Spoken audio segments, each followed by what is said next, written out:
பண்றா இவ? வானத்துக்கும் பூமிக்கும் பார்த்துன்னு உட்காந்துருக்கா. என்னாச்சு? என்ன என்னடி ஆச்சு? என்ன இவ்வளோ யோசிச்சுட்டு இருக்க? மேம் இன்னைக்கு எனக்கு சூரிய நமஸ்காரம் ப்ராக்டிஸ் பண்ணு, நாளைக்கு பர்ஃபெக்டாக வரணும்னு திட்டாங்க. ஆமாம், அதுக்கு நீ ப்ராக்டிஸ் பண்ண வேண்டியது தானே. அதுக்கே வானத்துக்கும் பூமிக்கும் பார்த்துன்னு உட்காந்துருக்க. சூரியனே இல்லையே. அதுக்கு சூரியன் இல்லாம நான் எப்படி சூரிய நமஸ்காரம் பண்ண முடியும்? அட கடவுளே,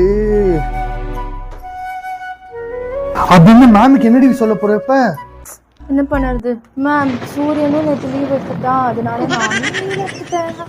பாய். ரொம்ப திட்டவும் முடியல. ஐயோ, ஒரு பைத்தியக்கார பைலட் அந்த நாடு மக்களும் மாட்டிட்டு படுறப்பா.